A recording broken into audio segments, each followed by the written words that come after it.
2000년 전에 이 땅에 기독교가 세워지면서 참 많은 핍박이 있었는데 대표적인 핍박이 로마 정부의 황제 10대 대핍박이 있었습니다. 원래 기독교를 핍박하진 않았습니다. 유대교에서 나온 한 분파적인 종교라 이렇게 생각을 했었습니다. 그러다가 이 기독교도를 보게 되니까 만나면 입맞춤한단 말이에요. 그 로마 정부에서는 저 종교는 좀 음란한 종교구나 그렇게 생각을 했는데, 그 입맞춘다는 것은 지금으로 보면 성도 간에 당대에 인사하는 거였습니다.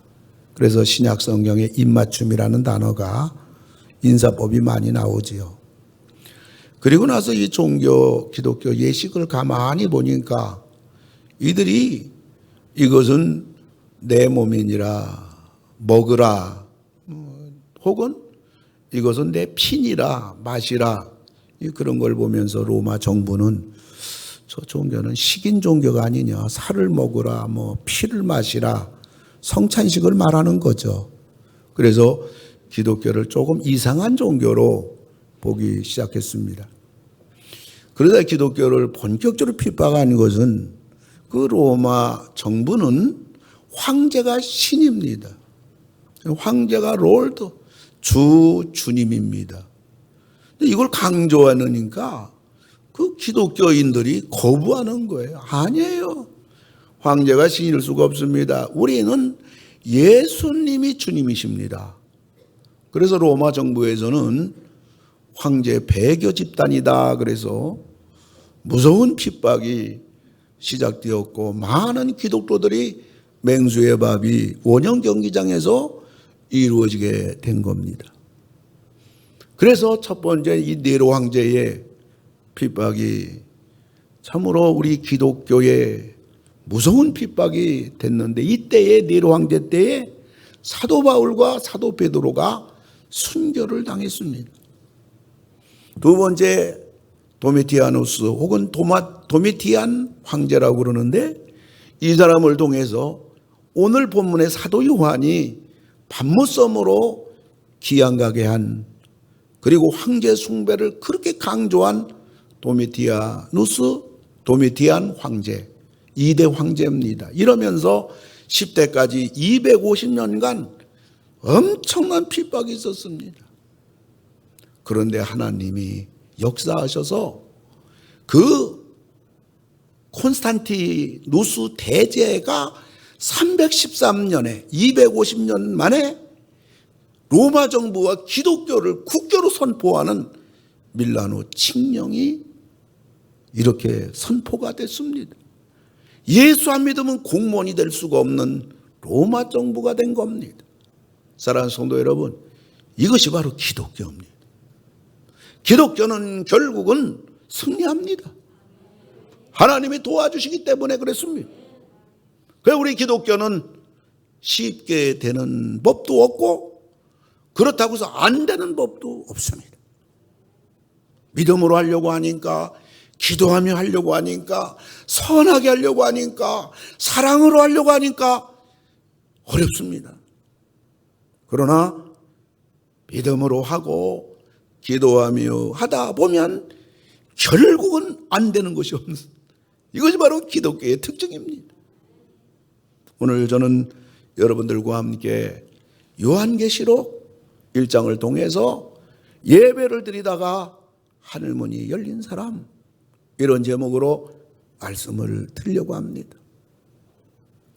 오늘 예배를 드리다가 하늘문이 열린 이 사도 요한이 보여준 그의 예배 모습, 그리고 예배는 어떻게 드려야 되는가, 예배라는 게 무엇인가, 이것을 사도 요한은 우리에게 보여줬고, 사도 요한이 이렇게 예배를 드리는 사람이다 보니까 오늘 하늘문이 열린 겁니다. 첫째로는 최악의 환경에서라도 예배는 드려야 한다.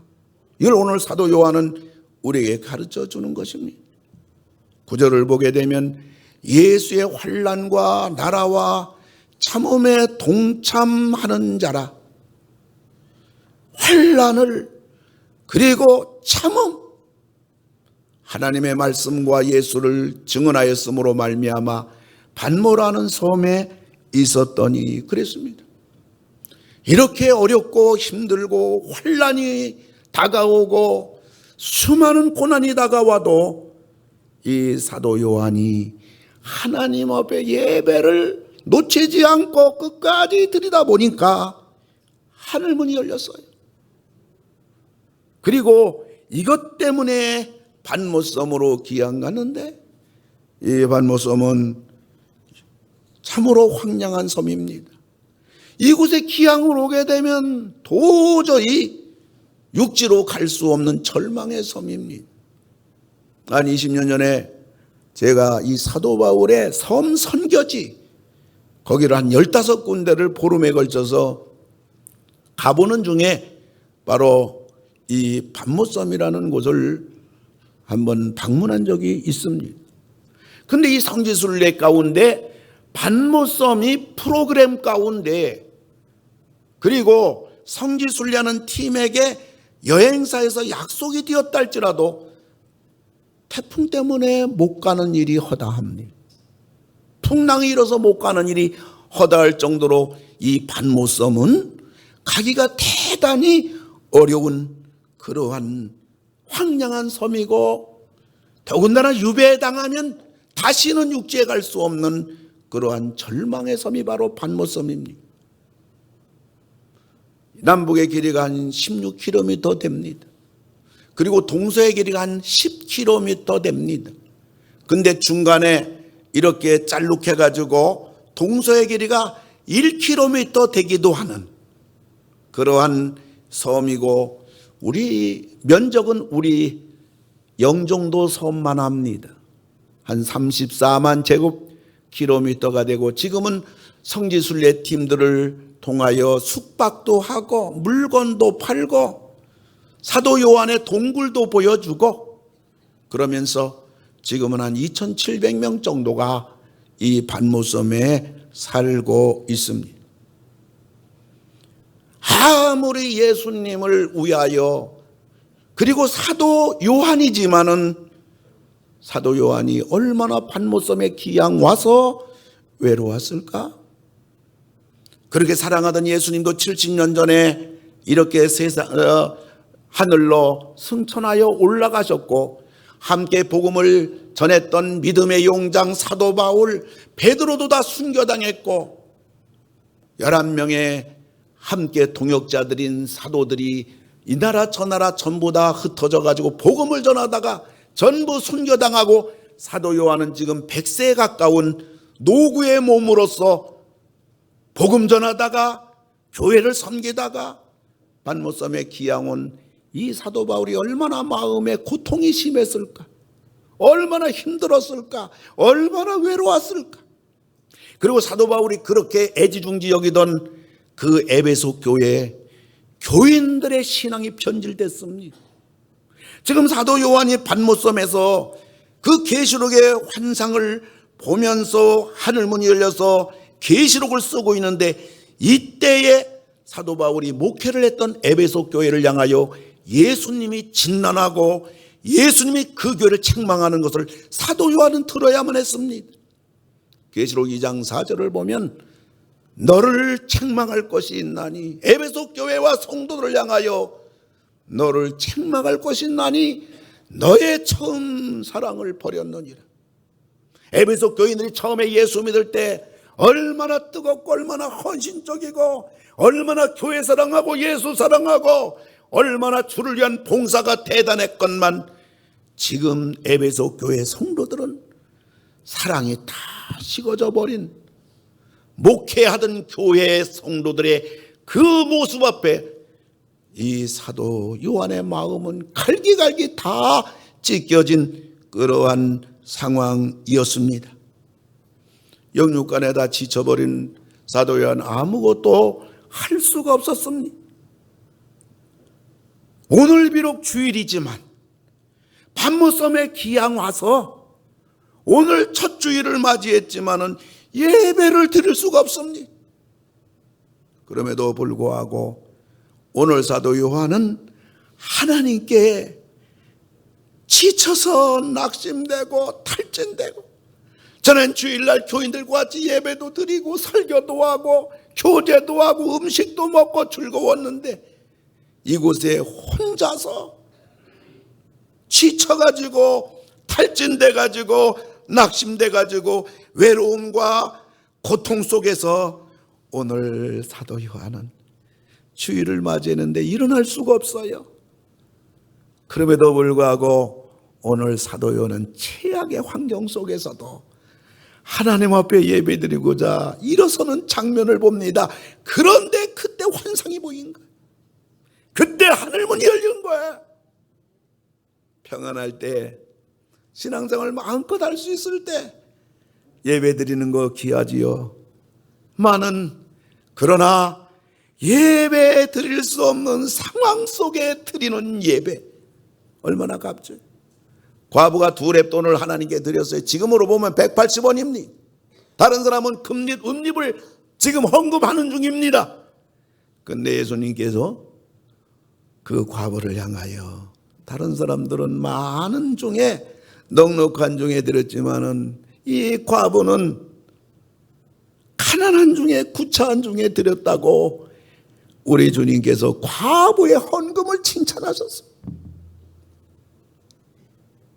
다른 사람들은 넉넉하지만 과부가 그 생활비 중에 전부를 드렸다는 말은 무슨 말이냐? 이것 가지고 양식을 사야 될 돈이고 이 돈 가지고 쌀을 사야 우리 식구 먹을 또 그러한 돈인데 그걸 드린 거예요. 집 팔아 드렸다 뭐 그게 아니라 그 말이지. 어린 소년 보리떡 6개 물고기 2마리 어린애기 한 끼 점심 식사, 그걸 우리 주님 앞에 드렸을 때 변변찮은 도시락이지만은 그걸 통해서 장정들 2만 명이 먹고 12광주리가 남았단 말이에요. 우리 주님은 바로 그걸 칭찬했단 말이에요. 오늘 사도 요한이 주님 앞에, 하나님 앞에 이 예배를 드릴 수 없는 최악의 상황 속에서 예배를 드렸기 때문에 오늘 하늘문이 열리고 성경 65권의 마지막 결정체인 요한계시록을 기록하게 하는 놀라운 역사가 일어났던 것입니다. 10절에 보면 주의 날에, 계시록의 시작이 주의 날에, 오늘 이 주의 날에 이 카드가, 이 말씀이 계시록의 환상의 시작으로 나오는 것은 무엇을 우리에게 말해주는 것입니까? 주일이 사도 요한에게는 그 누구도 건드릴 수 없는 날이다. 이 날은 구별된 날이다. 하나님께 예배를 드리는 날이다. 이것을 우리에게 보여주는 거예요. 오늘 사도 요한에게 하늘의 문이 열리게 되는 것은 최악의 상황 속에서도 하나님께 예배를 드리는 순간에 임한 겁니다. 여러분, 하늘의 문이 그냥 열리는 게 아니에요. 오늘 여러분이 예배에 참석했지만은 예배 참석한다고 하나님의 음성을 다 듣는 게 아니에요. 그저 어떤 사람은 예배 참석한 사람이 있고 어떤 사람은 예배 시간에 딴 생각하다가 그저 잡념 속에서 그저 시간 보내다가 가는 사람도 있단 말이에요. 하늘문이 아무에게나 값싸게 열리는 것이 아니라는 것을 우리가 알아야 돼요. 우리 예배는 환경과 무관해야 돼. 환경 따라 예배의 변명이나 이유가 안 된다는 것을 보여주는 거예요. 여러분이 예배 드릴 수 없는 상황 속에도 하나님 앞에 예배를 온전히 드릴 때에 우리 환경의 최악의 환경, 우리가 감당할 수 없는 우리 힘으로 불가능한 어떤 상황이랄지라도 우리가 그 상황 속에 예배를 드릴 때 하나님께서는 그 예배를 통하여 하늘문을 여시다 환경을 바꿔버리는 것입니다. 우리의 길을 열어주시는 것입니다. 하나님이 일하시는 것입니다. 오늘 그것을 우리에게 보여주고 있는 것입니다. 병상에서라도 우리는 영상을 통해서 하나님 앞에 예배를 드릴 때에 하나님은 그 병상의 예배이지만은 그 가운데서도 하나님이 하늘문을 열어주시고 회복의 은혜를 베풀어 주시고 하나님의 긍휼과 자비가 임하는 것입니다. 예배를 드리다가 하늘문이 열린 사도 요한, 최악의 상황 가운데서라도 예배를 드려야 될 뿐만 아니라 오늘 우리에게 보여주는 것은 홀로라도 예배를 드려야 한다, 이것을 보여주는 거예요. 10절에 보면 주의 날에 내가 성령에 감동되어 내 뒤에서 나는 나팔소리 같은 큰 음성을 들으니, 이렇게 말하고 있는 거예요. 지금 사도 요한은 혼자 있는 것입니다. 예수님 때문에 유배대 죄인이란 신분으로 매여 있는 사람은 사도 요한 혼자입니다. 지난날 사도 요한은 늘 주일마다 많은 성도와 함께 성전에서 예배를 드렸지만은 그러나 지금은 혼자입니다. 보는 사람도 없습니다. 체면 차릴 것도 없단 말이에요. 사람은 혼자 있을 때 지혜가 부족한 법이고, 사람은 혼자 있을 때 적극적인 행동을 하는데 용기가 나지가 않는 법이에요. 아무리 사도라고 할지라도 몸과 마음도 다 지치고 탈진된 상황에서 사도 요한이 예배 자리를 나간다는 것은 너무나 어려운, 외로운 이 순간인 것입니다. 그러나 그럼에도 불구하고 홀로라도 예배 자리로 나갈 때에 하늘의 문이 열리게 된 것입니다. 이런 사람이 또 있습니다. 사도행전 7장에 보면 복음을 전하다가 스데반 집사가 돌에 맞아 홀로 죽어갈 때 하늘문이 열렸어요. 사도행전 16장을 보게 되면 사도 바울이 복음을 전하다가 깊은 옥중에 사형을 앞둔 그러한 현장 속의 깊은 밤중에 사도 요한이 혼자 예배를 드립니다. 찬송을 부릅니다. 기도합니다. 옆에 있는 신라도 따라서 하기 시작합니다. 그런데 홀로 예배를 드릴 때에 성경에 보면 큰 지진이 일어났다고 그랬어요. 여러분, 이 엄청난 폭발력 있는 큰 지진 일어날 정도면 빌립보 도시가 다 망가져야 돼요. 근데 빌립보 도시는 끄떡 없어요. 조용해요. 다들 잠자고 있어요. 그런데 이 사도 바울이 갇혀있는 빌립보 감옥 그 자체가 난리가 난 것입니다. 사도 바울과 신라와 수많은 죄인들 묶여있는 세사들이 다 벗겨지고 옥문이 전부 다 열려진 것입니다. 하늘문이 열린 것입니다.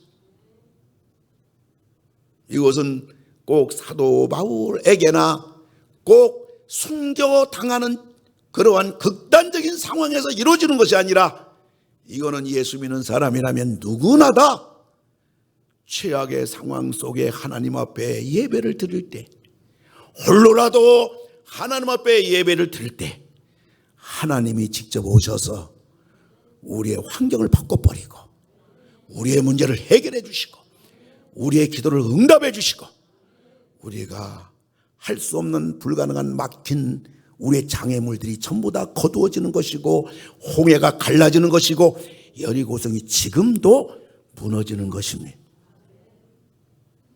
구약의 에스겔 선지자에게도 홀로 예배를 드리다가 그 대선지서 이사야, 에레미야, 에스겔, 다니엘, 이 대단한 그 에스겔서를 환상이 보여지면서 기록한 것입니다.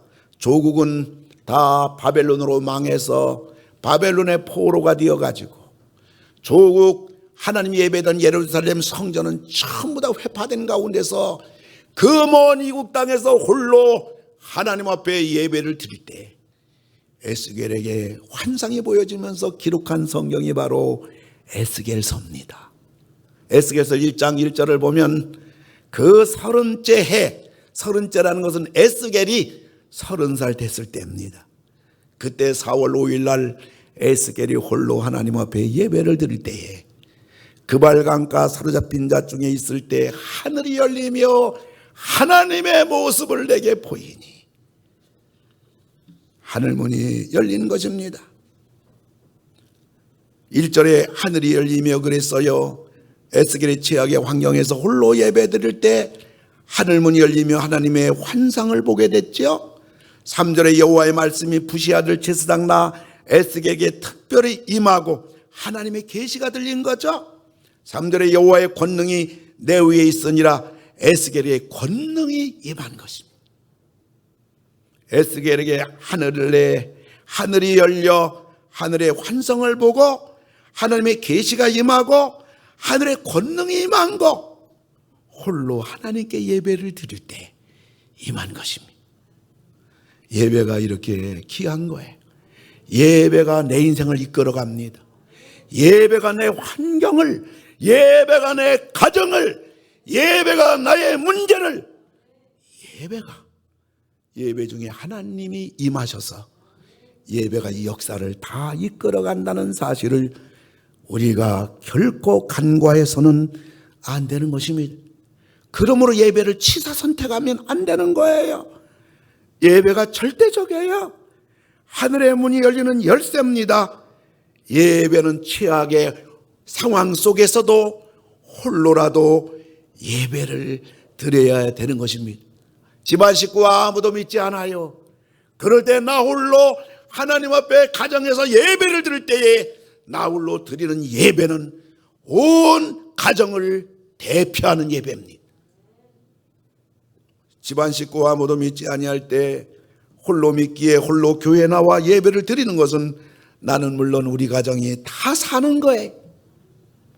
뿐만 아니라 예배를 드다가 하늘문이 열린 사도 요한, 예배에 대해서 우리에게 보여주는 또 하나의 교훈은 세 번째로 예배는 습관으로 드려야 한다, 이걸 보여줍니다.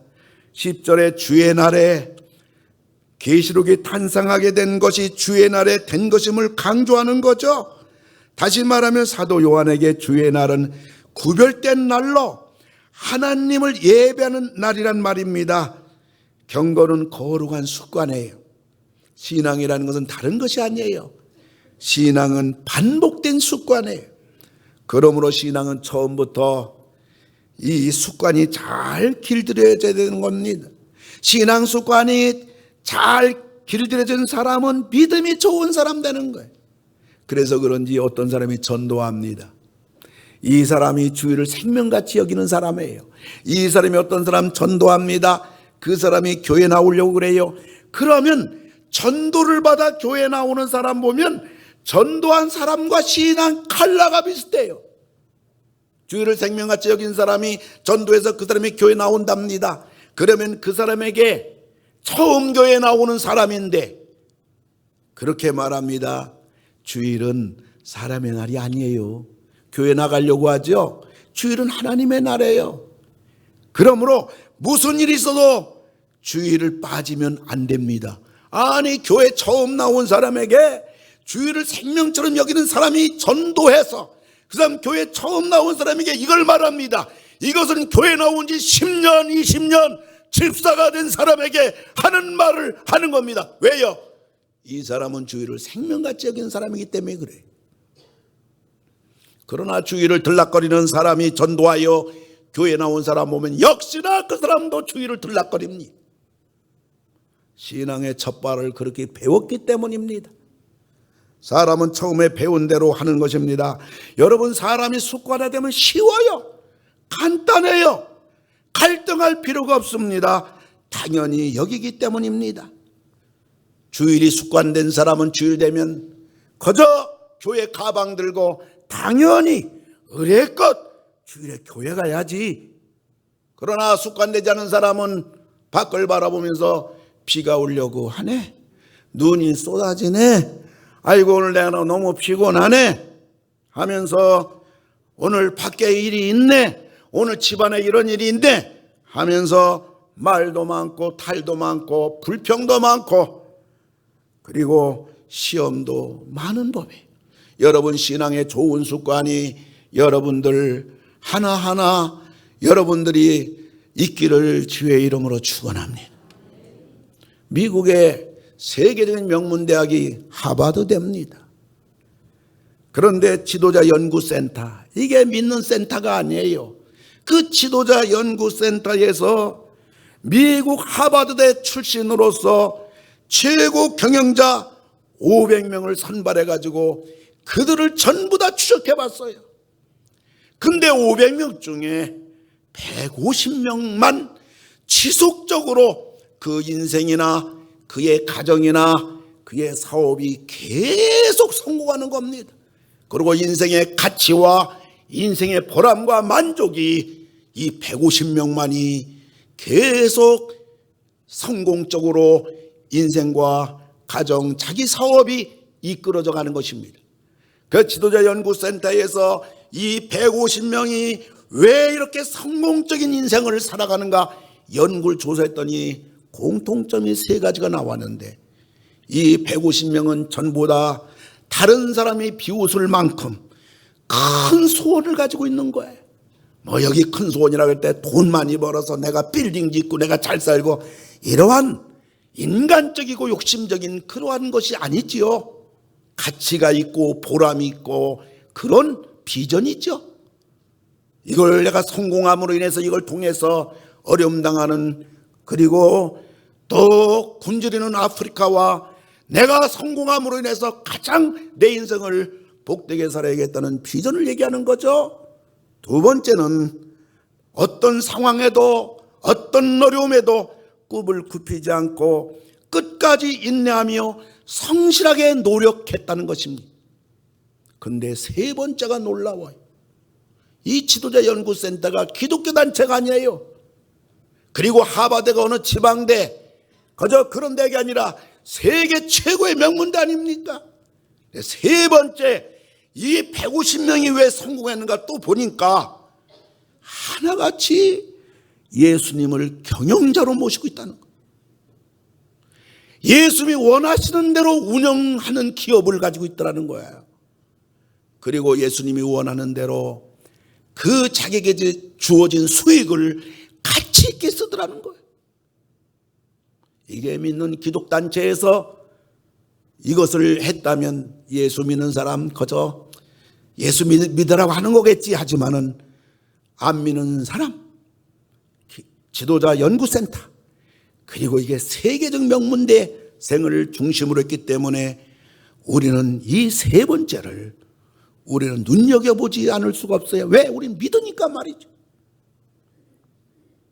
인생에서 궁극적인 승리, 자신 삶의 만족, 자기 가정에 남다르게 존경받는 그러한 인생, 그러한 성공이 바로 예배 성공한 사람들이라는 것이 객관적으로 증명이 된 것입니다.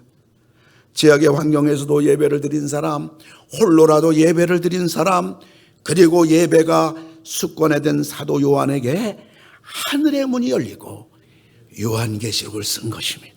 그 신앙의 중심은 예배인 것입니다. 지금 한국교회가 예배가 무너지고 100만 명이 교회를 떠났다고 하는, 그리고 1만 교회가 사라졌다고 하는 코로나라는 이 외적 환경 앞에서 우리 교회는 지난 3년간 참으로 예배를 끝까지 드리며 예배를 포기하지 않았으며 여기까지 우리는 왔고, 예배 회복률이 지금 따져보면 90% 이상 우리 교회 예배가 회복이 됐습니다. 한국교회 참으로 보기 드문 하나님의 은혜가 우리 교회에 하나님이 주어주신 것은 우리 장로님들을 의시해서 예배만큼은 양보하지 말자고, 수많은 경찰들이 몰려오고 행정공무원들이 몰려와도 예배를 파수한 가운데 하나님이 은혜를 준 열매라고 생각을 합니다.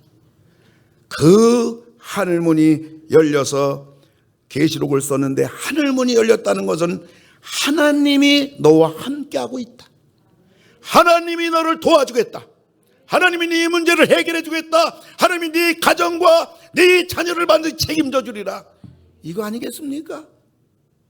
하늘문이 열리고 거기서 끝난 사건이 아니라 그거는 실제로 우리 삶과 우리 신앙을 하나님이 개입하셨다는 그러한 것이 아니겠습니까? 사랑하는 성도 여러분, 하늘문이 열리는 것이 우리의 가장 큰 축복이고 가장 큰 영광임을 여러분들이 놓치지 마시기를 바라는 것입니다.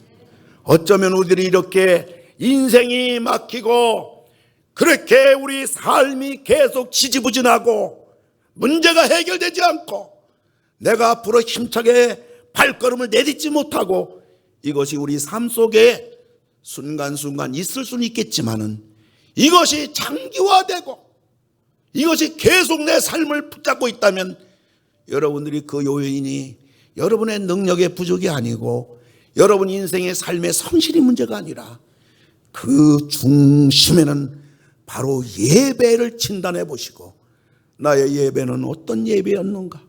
나는 주일날 주님 앞에 예배드리는 것이 내 삶 우선순위에 어느 위치에 있는가? 내 예배가 주일날 취사선택인가? 이걸 뒤돌아보면서 여러분 예배를 통해서 하늘문이 열리고 하나님이 도와주시고 보장해 주시는 그리고 내 삶이 만족하고 오늘 하나님이 나를 불러가셔도 나는 만족하다 라는 여러분 마음 중심의 고백이 될 수 있는 여러분 되기를 주의 이름으로 축원합니다. 하늘문이 열렸고요. 뿐만 아니라 사도 요한에게 하늘의 계시가 또한 들린 것입니다. 10절을 보면 주의 날에 내가 성령에 감동되어 내 뒤에서 나는 나팔 소리 같은 큰 음성을 들으니 계시가 들린 것입니다. 우리가 예배를 드리는 예배보다 더 귀한 것은 없습니다. 더 귀한 신앙은 없습니다. 예배 시간은 하나님께서 주의 종을 통하여 하나님이 말씀하는 시간이고 예배 시간은 우리가 하나님의 음성을 듣는 시간입니다. 계시의 음성을 듣는 시간입니다. 예배 시간마다 여러분 하늘문이 열리고 예배 시간마다 하나님의 계시의 음성이 들리는 여러분 되기를 주의 이름으로 축원을 드립니다. 우리들이 하나님 말씀 듣고 우리가 들은 그대로 할 때 우리를 또 하늘의 문이 열리는 것입니다. 하늘의 문이 열려야 우리 각자가 처한 환경 속에서 우리가 살아날 수가 있습니다. 승리할 수가 있습니다. 버틸 수가 있습니다. 감당할 수가 있습니다. 이길 수가 있습니다. 우린 점프할 수가 있습니다. 왜요? 하나님이 도와주시니까. 우리에게 하나님 음성이 언제 들리냐고요? 예배 시간에 들리는 것입니다. 그러면서 하늘문이 열렸고 하나님의 음성이 들렸고 계시가 들렸고 하늘의 환상이 보인 겁니다. 11절 보면 네가 보는 것을 두루마리에 써서 이것이 바로 계시록이 아닙니까? 사랑하는 성도 여러분, 지금은 진리가 혼탁한 때입니다. 지금은 하나님의 음성이 교회에 와도 예배를 드려도 하나님의 음성이 잘 들리지 않아요. 이 하나님 음성 듣기 위해서 우리는 예배 시간에 전쟁하듯이 임하지 않고서는 그냥 예배 시간에 와서 예화는 한두 가지 듣고 아 그런 일이 있구나. 여러분들 그러면서 이 하늘문이 열리기는커녕 하나님 음성 듣지 못하고 가는 일들이 허다한 지금의 영적 상황입니다마는 그럼에도 불구하고 여러분들이 이런 가운데서 환상도 보이고 하나님의 계시도 들리고 하늘문도 열리는 여러분 되기를 바랍니다. 이단들이 사방팔방에서 날뜁니다. 여러분 유튜브를 통해서 어떤 신앙에 도움을 받기 위해서 저도 종종 핸드폰 유튜브를 통해 가지고 또 수많은 신학적인 혹은 밖에 나가서 궁금한 것을 제가 살펴볼 때 제일 먼저 뜨는 게 신천지예요. 이상한 이단들이 유튜브에 혹은 여러분들 핸드폰을 통해서 인터넷을 통해서 점검해 보면요, 이단들이 얼마나 많이 날뛰는지 몰라요. 진리가 혼탁하고요, 예배 시간마다 진리의 하늘의 계시의 음성 들려지지 않고요, 하나님을 내 심령 속에 만나는 감격이 안 생기고요, 찬송 불러도 감격의 고백이 안 되고요. 이러한 참 어려운 때입니다. 이미 아모스 선지자가 다 예언한 말씀 아닙니까? 마지막 때가 아니겠습니까? 우크라이나 전쟁을 그냥 지구촌 어느 한 구석에서 일어난 전쟁으로 보면 안 돼요. 저는 이런 희한한 전쟁을 처음 봤어요. 전쟁이 뭐예요? 공격당하면 공격하는 거요. 우크라이나 전 국토가 파괴됩니다. 그럼 모스크바를 공격해야 돼요. 이게 전쟁이에요.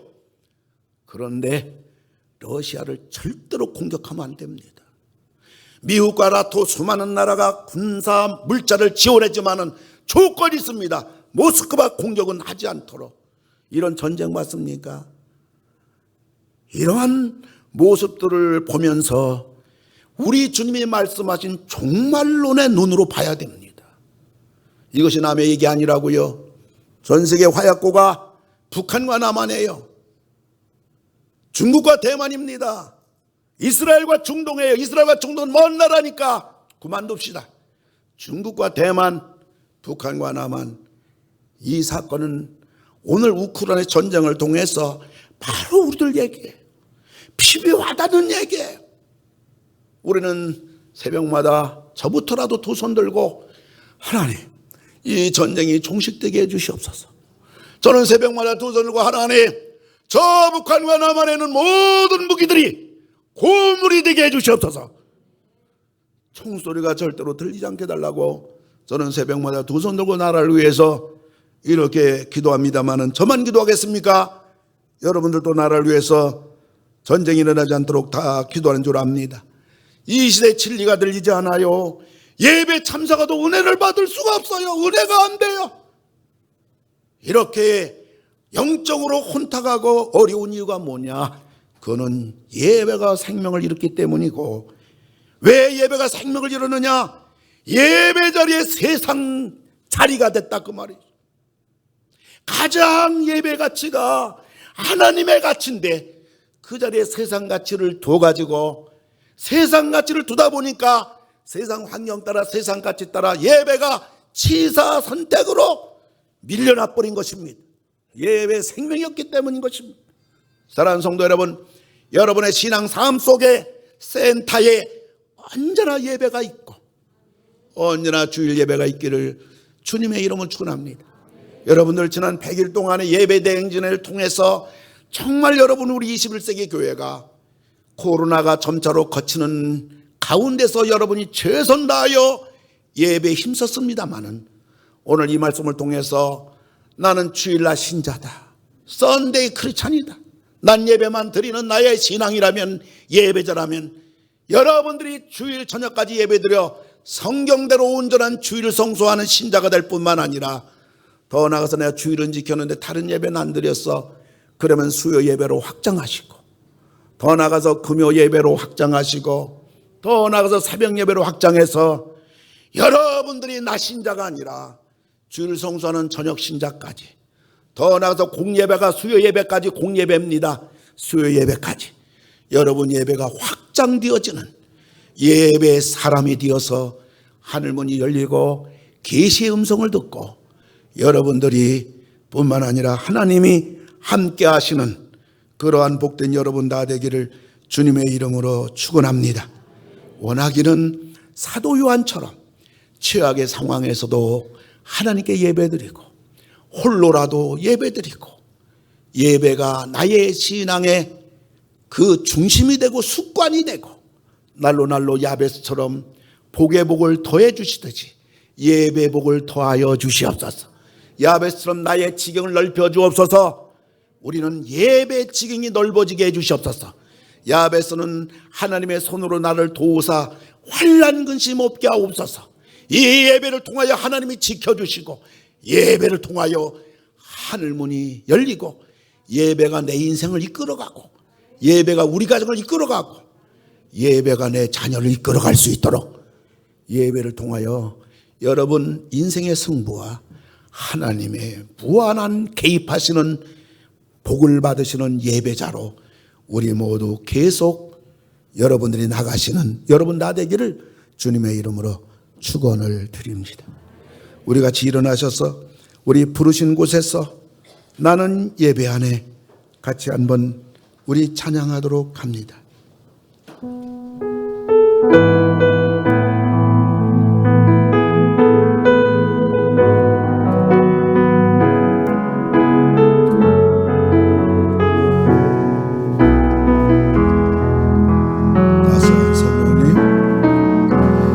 따스한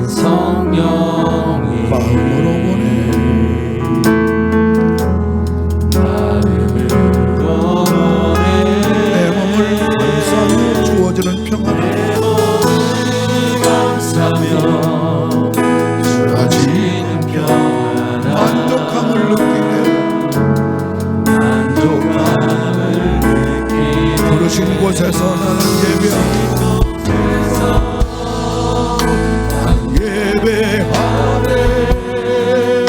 어떤 상황에도 나는 예배하네. 부르신 곳에서 나는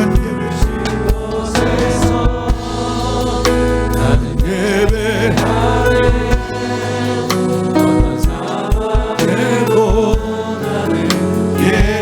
내가 걸어갈 때에 길이 되고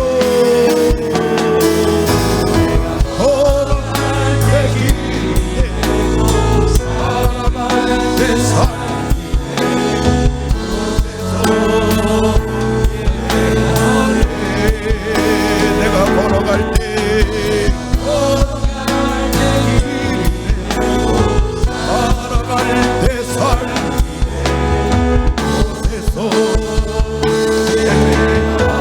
부르신 곳에서 나는 예배하네. 두 손 들고 찬양합니다. 예배하네. 상황에도 나는 예배. 부르신 곳에서 예배하네. 상황에도 예배. 내가 걸어갈 때의 길이 되고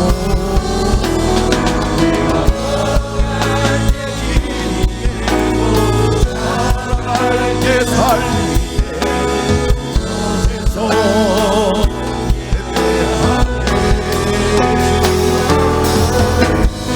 걸어갈 때 길이 되고 살아갈 때 삶이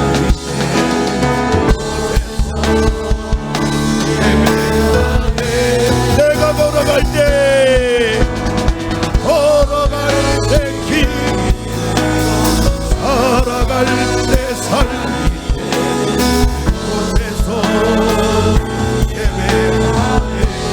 내가 걸어갈 때 길이 되고 걸어갈 때 길이 되고 살아갈 때 삶이 곳에서 부르신 곳에서 예배하네. 상황에도 예배하네. 곳에서 예배하네. 상황에도 나는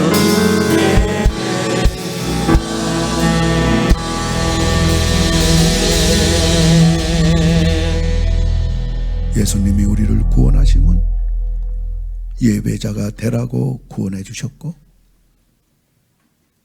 하나님의 독생자를 이 땅에 보내주심은 우리 구원하여 예배자가 되라고,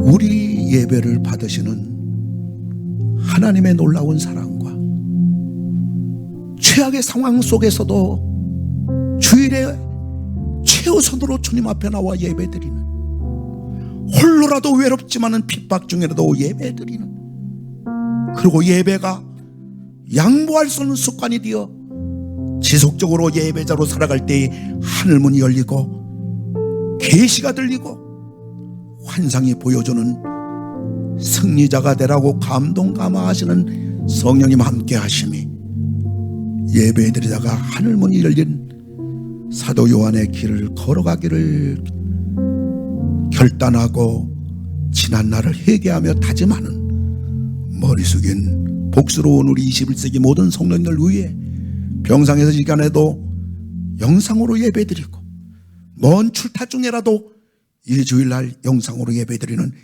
21세기 모든 가족들을 위해 이제로부터 영원토록 함께 하실지어다. 아멘.